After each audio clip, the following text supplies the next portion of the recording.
Should I smother him with a pillow? Pack! Unless you want to get in a little... Kill them all, but, well, can't do that. Lunatic? Lunatic? Yeah, Oh God. yeah, I'm a monster. Yeah, you say that because you snore. Yeah. I hug the pillow. Hello guys, my name's Ben, I'm from London, and today we have... Ken from the Philippines. And we both work here at the Big Apple School, and today we're going to talk about the subject of sleep and bed, and we're going to learn some interesting new words on this topic.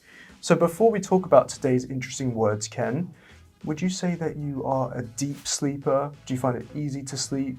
Well, unfortunately, I'm more of a light sleeper, such that if there's noise in the background, I can easily wake up. Yeah. Unfortunately for me, though. Well, do you have noisy neighbors at night? Yes. And I wish I could just, kill them all, but, well, can't do that. Well, fair enough. So, personally, I can sleep pretty deeply. I can sleep through quite a lot of stuff. Does your alarm clock wake you up in the morning? Do you have trouble? Well, I even beat my alarm clock. I wake up earlier than the supposed time. Yeah, well, usually at this time of year when the sun comes up much earlier, I find it much easier to wake up at a reasonable hour. What would you consider to be a reasonable hour to wake up in the morning? Oh, okay. I'm not a morning person. So I would say about 9 a.m. Yeah, 9 a.m. is a nice time to wake up. Right. Well, I would love to be a morning person. I'd love to be someone who just wakes up at 6 a.m. and doesn't have a problem. That used to be my life, though. When I was in the Philippines as a high school English teacher, my class started at 8 o'clock, and of course I had to get up early. So, yeah. Yeah, I believed you talked about this in one of our podcast episodes. Right. So, yeah, guys, be sure to check out our podcast. We have some really interesting material where we talk about a wide range of subjects. Check it out. All right, guys, so what we're going to do now is we're going to talk about today's interesting words. And what we will do is we will say the word in Russian, we will explain the word in English, and then we will reveal the word in English. And your job, guys, is to guess the word before we reveal the word itself.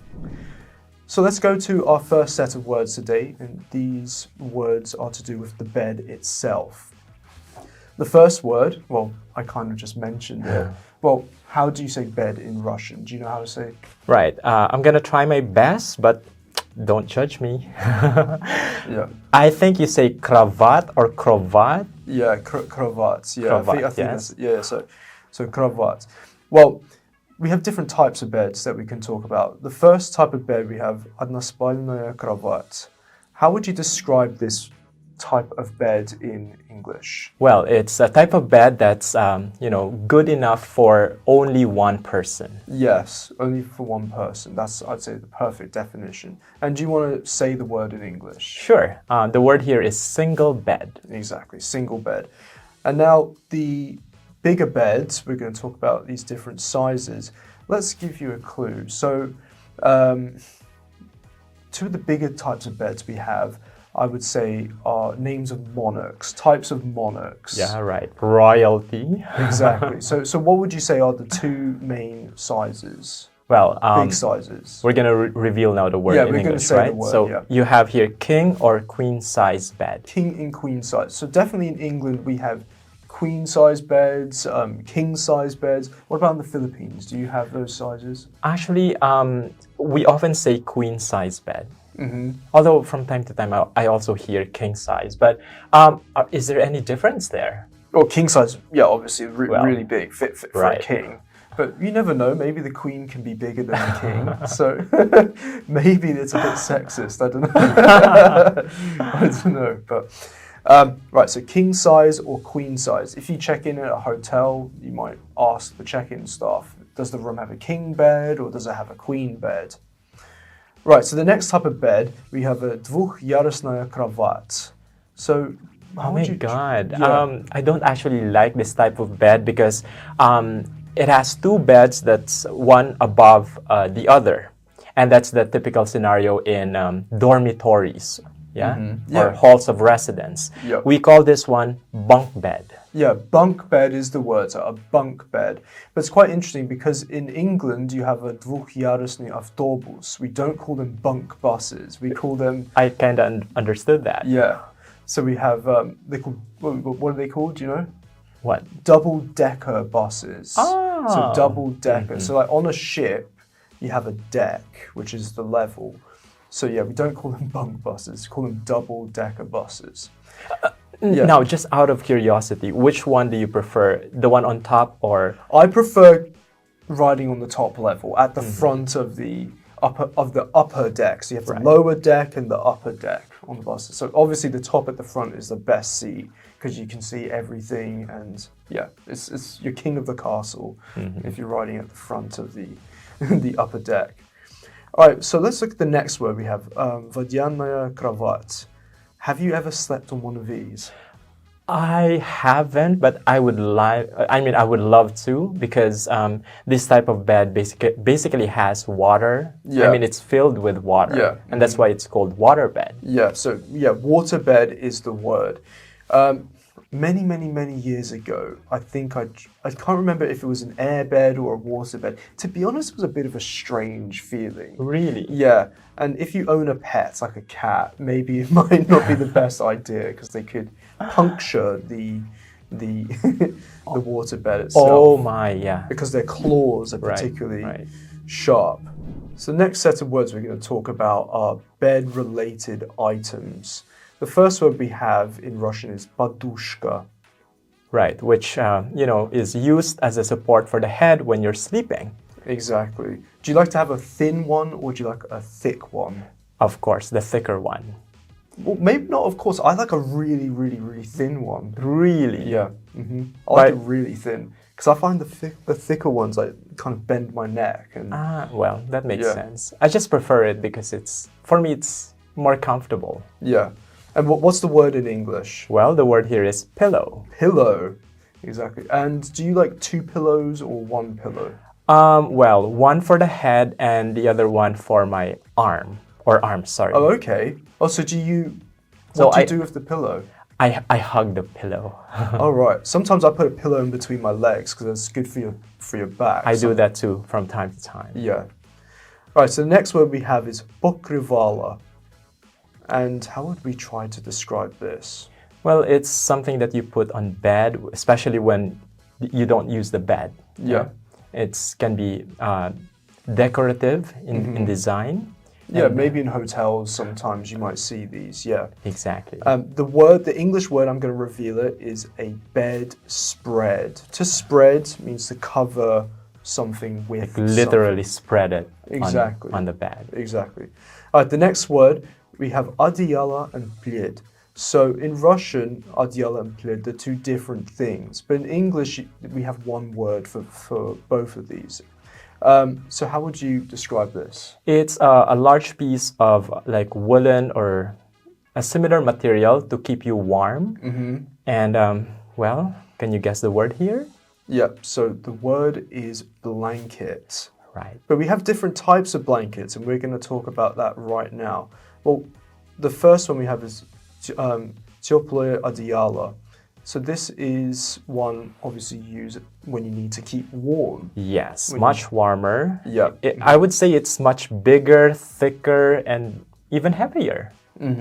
So that would be what? Yeah, it has to be heavier. So there's two words we have for this. The first one is duvet, and the second word is winter blanket. Exactly. Duvet, I guess it must have a French origin to it. Yeah, it doesn't sound English to me. Yeah, because we don't pronounce the letter T at the end. We just say duvet.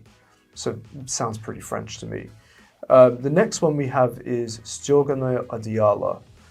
So this is one that maybe a grandmother might make. Yes. Yeah. Has anyone in your family made one of these? Well, not in my family, but I wish my grandma had, made one for us. It's a warm bed covering with lines of stitching in decorative design. What's the word here? So the word is a quilt. Yeah. A quilt. So a lot of families, I think in America, maybe in England, have the tradition of making a quilt, a family quilt.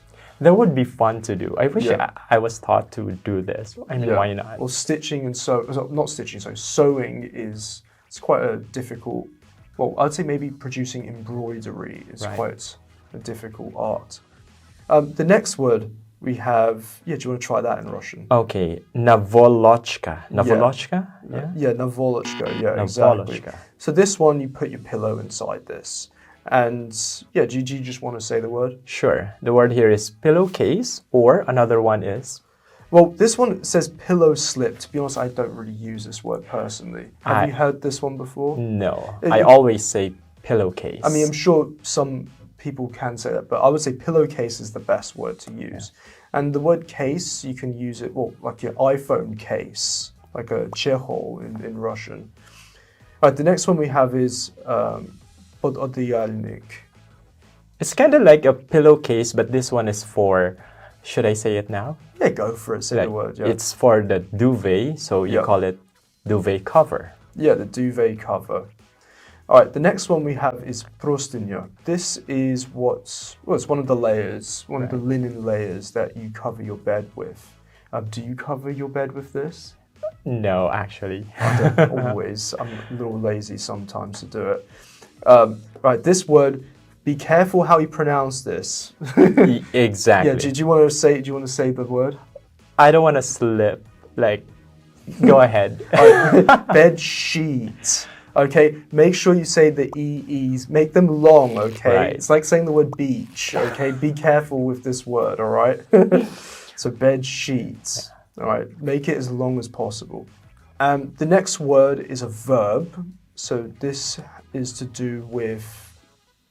I don't want to reveal the word. It means to make the layers of the bed smooth and organized and tidy. Exactly. So you have to neatly arrange, the bed sheets, bed cover, bedspread, blankets, especially after you wake up. Yes, you don't want to leave the bed messy. Yeah, exactly. So zastilat pastil or cravat. So zastilat pastil. So what's the word in English? Well, can you guess? Okay, I'll give it to you. The word here is to make the bed. Exactly. And the last one we have here is minят prostiny. This is similar to making the bed, but this is where you, well, let's think about, it's not a particularly difficult verb in English. Minят, if you know this verb, this will be easy for you. So what is the... Well, the phrase here is to change the sheets. Yeah, to change the sheets. Now we're going to talk more about the process of sleeping and words related to that. The first verb we're going to look at is prosipatsa, and we also have the verb vstavat. Right. And they're both very similar verbs. Well, the first one here, you simply have to open your eyes first thing in the morning, right? Mm-hmm. And then once you're ready, then you get up. Yes. So you're out of bed. Exactly. So to wake up and to get up. And this is one of the verbs that you tend to learn earlier on in your English language learning career. So definitely make sure you remember these verbs. And I'm just curious though, is it easy for you to get up or is it a struggle? Good question. To be honest, it's not too easy. I mean, the first thing I do when I wake up in the morning is drink a liter of water, or a pint of water, I'd say. Mm-hmm. Yeah, and what's the first thing you do? Well, it's the same thing. A glass of warm water. Oh, we talked about this in our podcast. Again. Again. Yeah. But the thing here with me is sometimes I don't immediately get up. It takes a while, about 5 to 10 minutes. Yeah. So just checking my phone very quickly and, have a look at the social media accounts to see if I have some messages from other people. So. Yeah, that's kind of what I do as well. I flick through my phone. And because I'm learning Russian, I like to read Russian news as much as possible on my phone. And guys, because you're learning English, I definitely recommend you make this part of your daily routine. As soon as you wake up, before you get up out of bed, just as you wake up, try to read the English news for at least 10 minutes. And that will stimulate your brain and it will give you part of your daily dose of English. So first thing in the morning, and it's already English. Exactly. So yeah, make it part of your daily routine. No, no excuses. Exactly. All right. So to wake up and get up. So the opposite of waking up and getting up, заснуть, засыпать. Which actually it happens when you are feeling sleepy and eventually. Yeah, exactly. So in English we use the verb падать. So we say, падать into your sleep, basically. So yeah, what's the English? Well, here you say to fall asleep. To fall asleep. Do you find it difficult to fall asleep at night? Normally, yes. However, when I'm exhausted after a long day, then of course I can fall asleep. And that would be much easier for me. Mm-hmm. But if it's just a regular night, no, it's quite a struggle. You see, it's a struggle to get up in the morning, and it's also a struggle to actually fall asleep. Yeah. Mm-hmm. Yeah, it's a talent. So we know who has sleep problems. Yeah. But some reason in the middle of the day, it's not too difficult to fall asleep. For some reason. Yeah. Well, speaking of the middle of the day, we have the next verb, вздремнуть. This verb is so funny. It literally sounds like electrocution. Yeah. Which, well, if you could afford it, I suggest you do so because, you need to recharge. Basically here, you take some time to sleep lightly, briefly, and just to sort of like recharge your batteries, so you can get through the day, right? Yeah, and it's a 3-letter word in English, so it's pretty easy to remember. What would you say? Well, the word here is nap, which is both a verb and a noun. Yeah, to nap, or you can also use the verb to have, so to have a nap. Correct. And you can also have, well, as we know, a cat nap or a power nap. I'd say a power nap is like 10 minutes. It's a new kind of phrase coined by businessmen who wants to effectively like squeeze as much out of their day as possible. So yeah, a power nap, usually 10 minutes, or a cat nap. I think a cat nap is it's a short nap as well, so yeah. So to continue with the area of sleeping itself, let's look at some more verbs. The first verb we have is храпеть. Do you do this? Unfortunately, I don't. And I hate... Unfortunately? Fortunately. Okay. Oh, right. Well, maybe if you want to wake someone up. No. Fortunately. Yeah.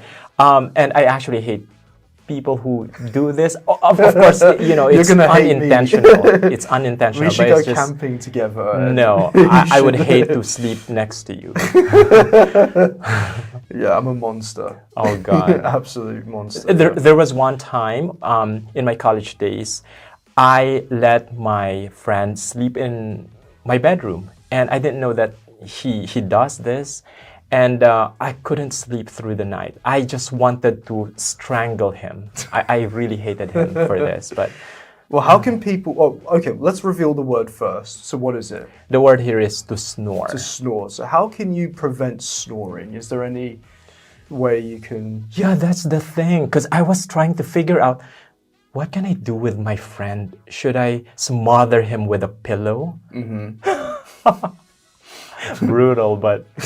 I don't know. Like Richard, was it Richard III? He killed 2 princes, I believe. He killed his 2 princes by smothering the princes with the pillow. You should write your comments for us to know what we should do with someone who's snoring at night. What do? Do you slap your husband or wife, or do you... I should have done that though. Like, or do you pour a bottle of water on them?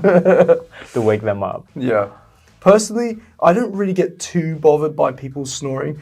You say that because you snore. Yeah. Well, I mean, the thing that does bother me is when people sleep and do you know what I mean? They whistle through their blocked nose. Do you know what I mean? Yeah, I understand. That bothers me. But someone just going, I don't really care about that, to be honest. It's more like the high-pitched, like, whistling noises. Or the clicking noises. What about your girlfriend? Doesn't she say anything about this? Well, To be honest, no. Or are you in a snoring match? Maybe. Who can make the loudest sound? Oh God. Well, yeah. Well, the next verb we have is ворочаться. So this is when you move from side to side throughout the night. Right, and usually it's because of you're unable to sleep. Yeah, you can't sleep well, and so you keep. Well, I'm about to say the word. Yeah, go for it. Yeah, reveal it. You keep tossing and turning because again, it's difficulty sleeping. All right, so the next word we have, be very careful with this word, very careful. So in Russian, do you want to try the Russian word? Okay, lunatic? Yeah, lunatic? Lunatic. Sounds like in English. It's the same, but it's different. It means different things, but we have this word in English. We have the word lunatic in English, but do not call someone a lunatic unless you want to get in a little... Yeah, because lunatic is crazy. I find this interesting that someone who is like this or does this, oh, we have a lunatic here. It's funny how Russian has this. So the English word is, do you want to say the English word? Sure. The word here is sleepwalker. A sleepwalker. I guess maybe the reason why in Russian they call it lunatic, maybe because, well, the luna is moon. Right. And maybe because it's... But in English, maybe lunatic is called crazy, probably because the moon does things to people. Well, at least to animals. Like animals go crazy. This is really interesting for me. Like, oh my God, like I would really misinterpret it. Well, although of course, when you sleepwalk, you're not totally conscious of what you're doing. So even if they call me lunatic, I wouldn't hear it anyway. Yeah, I also worked in hotels and not all the time, but occasionally we had some sleepwalkers. I worked in a nice hotel in central London. It was like a more luxurious hotel, and we had like a businessman, like a wealthy businessman, and he, in the middle of the night... Can you imagine, like, you know, calling the attention of this businessman? Sir, well, you're not supposed to be there. Funniest thing was like he was almost completely naked. I think he was just wearing his underwear. To make it worse. Yeah.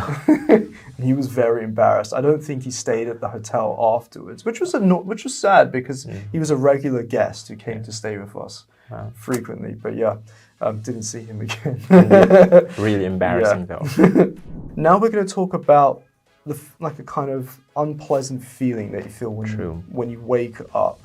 Or not just when you wake up actually, but... Sometimes when you take some medicine and then you feel the effect. Yeah, the effects of the medicine, or if you drink too much. Well, by the way, guys, check out our other video where we talked about alcohol bars and clubs. You can feel this when you're hungover, which is похмелье in Russian. So the word we're looking for now is чувствовать себя вялым. So there are a few ways of saying this in English. The first way to say this is to feel groggy. So, like that kind of foggy It's kind of like, like half awake, like, you know. Yeah. And what's the other word? Drowsy. Yeah, drowsy. So, you can feel this if you... Yeah, do you feel groggy or drowsy a lot? Well, that happens when I wake up in the middle of the night. Like, it's like I heard some kind of noise and I'm like, what is that? Where is it? I mean, maybe if you haven't had something to eat, maybe you can feel groggy. I mean, there's many different things that can make you feel groggy. Different situations. Exactly. All right, so the next one we have is недосып. So the word in English for this is, well, недостаток. So недостаток is when you don't have enough of something. Right. So, do you just want to say what it is? Well, I want to say this one because this is my situation right now, or perhaps, last night, lack of sleep. A lack of sleep, yeah. I only slept for 4 hours, by the way. What about you? Well, I am pretty disciplined with my sleep. Like I need to sleep like a good, at least 7-8 hours. If I don't get my 7-8 hours, I'm not going to be sharp. I'm not going to be ready for the day. So I try to go to sleep like at 11 o'clock, 11:30 most nights. Well, a cup of coffee always does the magic. For me at least. I drink tea with milk every morning, and even though coffee hits harder, the tea actually has more apparently it has more caffeine than coffee, but it just releases slower than the coffee itself. I just love the smell of coffee. Yeah, it does smell good. Yeah, I do agree. But yeah, so a lack, недостаток, a lack of sleep, which is недосып. The next one we have is бессонница. So I would say that's a more severe version of just lack of sleep because it goes on for a period of time. You're unable to sleep. Yeah. And should we reveal the word now? Yeah, it's kind of like, I think it's a Greek word. I would say it's a Greek word, probably. It is, do you want to say it? No, you. Oh, Go ahead. All right. All right, so insomnia. Insomnia. And the person who suffers from this can be called an insomniac. Right. Yeah. I used to be an insomniac, but then recently, for some reason, I've been sleeping like a baby. Oh, that's an idiom, by the way, that we... Sleep like a baby. To sleep like a But baby. there's another one also, it's like sleep like a log. Oh, yes. Right? Yeah, exactly. Sleep, yeah, like, sleep a log. like a log. Right. A log is...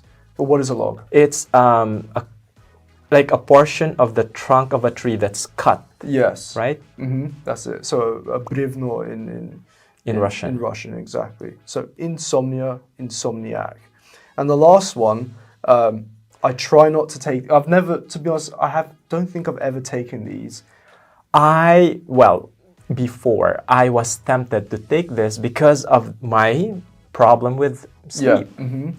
And but then I was told that I have to see a specialist, a doctor, to actually get one. A sleep specialist? Yeah, I was told. I mean, cool. But no. But I wanted to, but then I thought, I'm gonna have to pay for that. Okay, never mind. I thought you were gonna say, I heard Michael Jackson died from these. And that's the other thing, because that prevented me from actually going for it, because it can be dangerous. I mean, you know.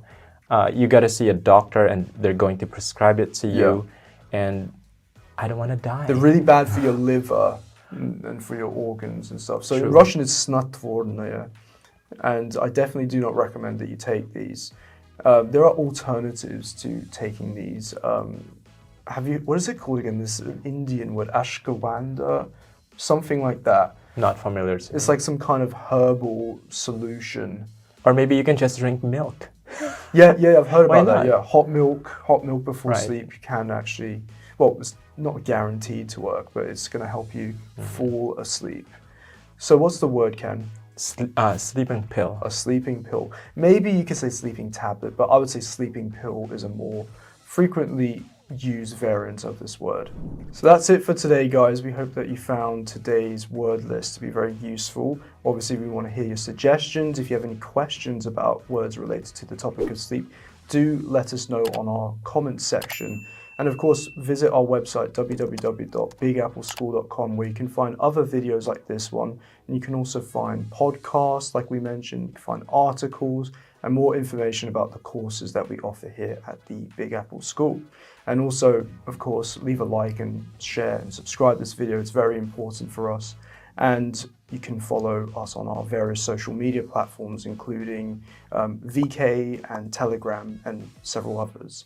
So that's it for today, guys. Thank you very much, Ken, and we hope to see you soon.